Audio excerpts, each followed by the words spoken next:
Kegagalan pernikahan tuh banyak faktornya. Tadi saya bilang kalau harapan dari pasangan itu tidak terpenuhi bisa gagal.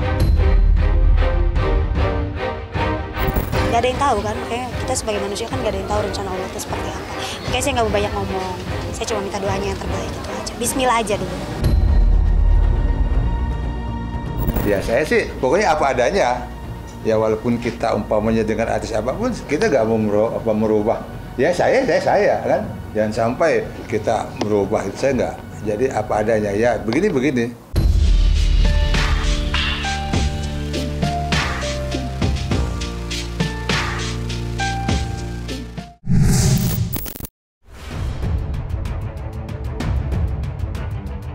Belakangan, nama pedangdut tersohor Ayu Ting Ting tengah ramai diperbincangkan oleh halayak luas perihal isu pernikahannya dengan Letu Fardana yang terancam batal.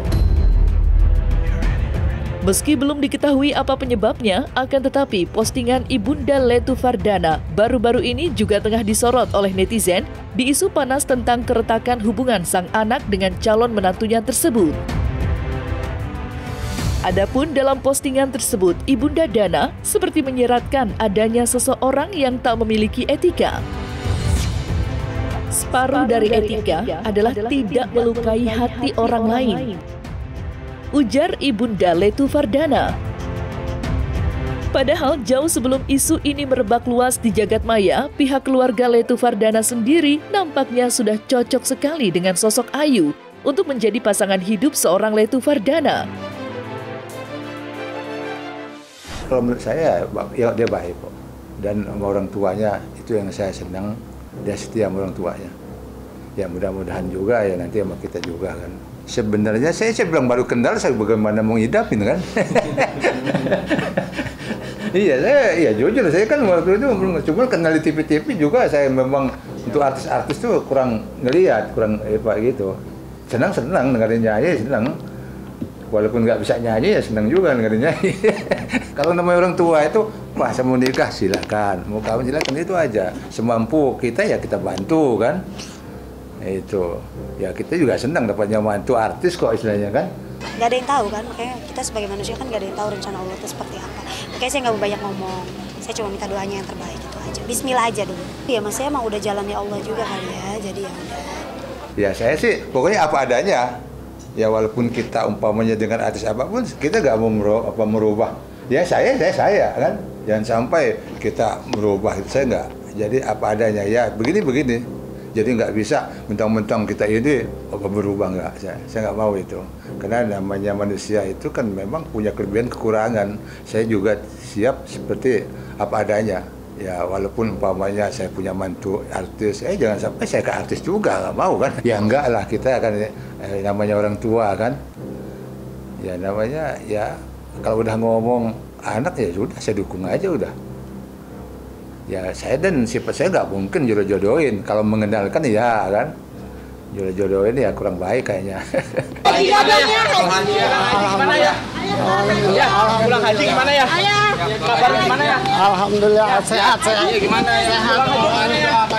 Sehat. Ya.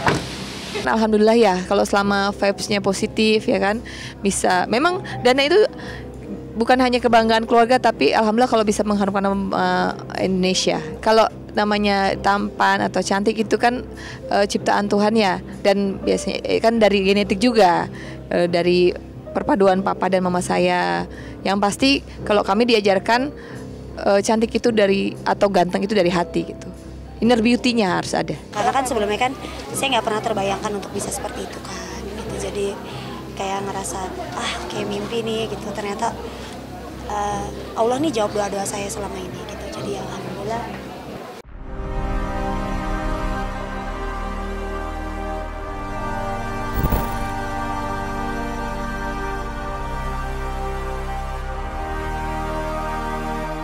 Patut diketahui sebelumnya, jika masalah ini berkembang pesat ketika Instagram pribadi milik Letu Fardana mendadak menghapus postingan yang berkaitan dengan Ayu Ting Ting. Entah apa yang terjadi pada keduanya, akan tetapi baik pihak Dana dan Ayu Ting Ting hingga kini belum juga mengeluarkan statement apapun mengenai isu yang saat ini tengah mencuat di media sosial. Oleh karenanya, isu tersebut pun langsung menjadi wadah munculnya spekulasi liar yang diutarakan oleh para warganet.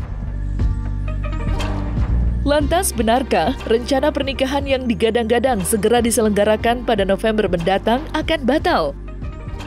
Atau mungkinkah kejadian ini serupa dengan kegagalan rencana pernikahan Ayu saat dengan Adit?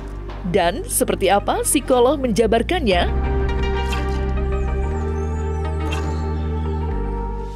Biasanya pada suatu hubungan baru yang ditakutkan adalah akankah timbul kegagalan lagi?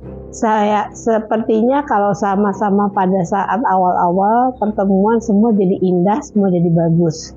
Tetapi pada waktu nanti sampai sudah lebih terikat, di mana mereka hidup dengan dalam satu atap, biasanya bisa timbul macam-macam lagi masalah di dalam kehidupan itu. Bila seseorang biasanya sudah mengalami kegagalan dalam pernikahan, maka pada saat itu secara adanya rasa nggak nyaman, kecemasan, kemudian juga adanya takut kegagalan itu pasti ada lagi. Di dalam kehidupannya sudah pernah gagal, jadi kalau mau mulai sesuatu ada kekhawatiran tentang hal itu.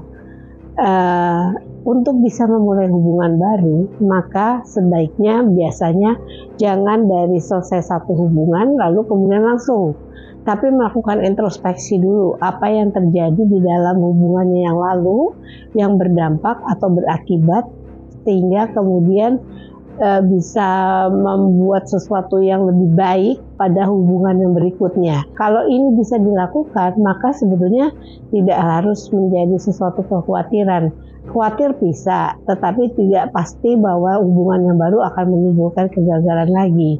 Tetapi bahwa dia harus melihat atau memperbaiki masalah yang lalu agar bisa lebih baik, itu penting sekali. Kegagalan pernikahan itu banyak faktornya. Tadi saya bilang, kalau harapan dari pasangan itu tidak terpenuhi bisa gagal. Faktor eksternal bisa. Faktor dari status, jabatan, sosial, ekonomi, dan sebagainya itu pun bisa. Tapi begitu berjalannya waktu, perubahan kan itu pasti terjadi. Yang laki kemudian punya jabatan tertentu, yang perempuan punya sesuatu, sehingga mereka kemudian bisa saja tidak memiliki visi dan misi yang sama lagi. Dari pekerjaan itu dua pekerjaan yang berbeda, yang perempuan maupun yang laki. Yang satu strict, yang satu ada aturan yang ketat dan sebagainya. Yang satu karena pekerjaannya pun jadi lebih lebih loose, lebih bisa mengaturnya karena yang menjadi pengatur ada dirinya. Nah, itu akan terjadi banyak benturan.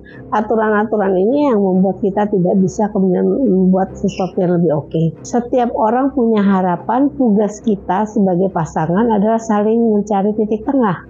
Bisa nggak kita mengakomodir harapan si pasangan kita, yang satu juga seperti itu. Bila dari awal tidak bisa dibicarakan ini, maka akan sulit nantinya. Tidak bisa ada dalam satu hubungan itu satu lebih dominan daripada yang lain harusnya.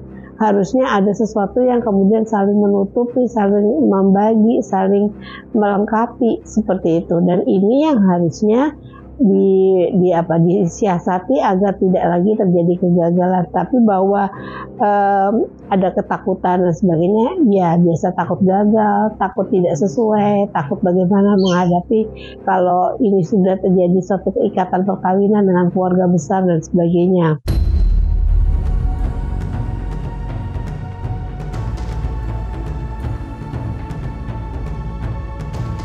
Menelisik soal kisah asmara Ayu dengan Dana kembali mengingatkan kita pada perkenalan singkatnya sampai menggelar acara lamaran tertutup yang hanya dihadirkan oleh keluarga inti saja. Diketahui pula jika acara lamaran tersebut digelar jelang persiapan Dana dalam menjalankan tugas kemiliterannya di pelosok Indonesia Timur selama kurang lebih 8 bulan. Oleh karenanya, muncul sebuah kesepakatan dalam lamaran tersebut di mana acara pernikahan keduanya akan berlangsung seusai Dana lepas dari tugas kemiliterannya. Lantas, akankah pernikahan tersebut akan segera terlaksana meski sempat diwarnai oleh isu miring yang baru saja terblow up di media sosial? Kita sih pengennya sih secepatnya, cuman pengurusan perizinannya belum bisa dulu, kan lagi satgas. Betul, sama-sama sebenarnya dua-duanya tuh saling nggak bisa jauh. Doain aja ya yang terbaik ya, mudah-mudahan insya Allah. Mudah-mudahan Allah permudah semua jalannya ya Mas ya. Pengennya sih cepet-cepet. Untuk dana, udah sering sih ya dikasih wejangan ke Dana. Alhamdulillah udah sering, dari awal aku udah kasih wejangan terus ke Dana, ke Ayu juga sama. Ya wejangannya mudah-mudahan dimanapun mereka berada, walaupun jauhan, tetap keep kontak, tetap komunikasi dijaga terus. Alhamdulillah selagi di sana ada sinyal, dia bertugas pasti akan selalu ngubungin Ayu, dan Ayu pun aktivitas apapun selalu melaporkan ke Dana gitu. Mbak Ayu memang sangat detail dalam segi art, jadi beliau memang ingin semuanya terkonsep dan warnanya pun senada dengan warna dekorasi lamaran, jadi memang warnanya serba putih gitu. Tray yang dipilih pun warnanya silver, tidak terlalu jauh dari warna putih gitu, jadi masih senada dan tidak loncat dari konsep dekorasi. Kalau tentara tentunya nanti ada prosesi-prosesi pedang pora, kemudian kan dia harus melewati proses perizinan dulu, apalagi nanti calonnya akan ada ditugaskan kemana. Jadi waktunya itu kenapa nggak bisa cepet-cepet Mas, nggak bisa buru-buru, ada proses karena calonnya adalah seorang ini ya. Ya doain aja mudah-mudahan. Gue pengen orang ada yang bisa bahagiain Ayu Bilkis aja. Udah dah, nggak minta apa-apaan Ibu, yang penting tanggung jawab buat Ayu mau Bilkis sudah. Saya bisa banyak cerita, saya cuma minta doanya aja. Mudah-mudahan saya dikasih jodoh yang terbaik, mudah-mudahan saya bahagia. Karena saya juga berhak buat bahagia.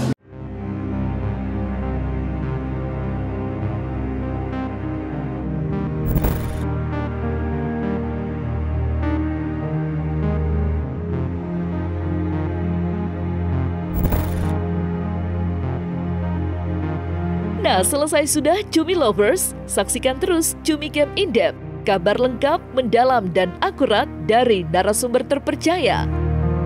Dan jangan lupa untuk like, subscribe, dan juga share channel YouTube Cumi Cumi.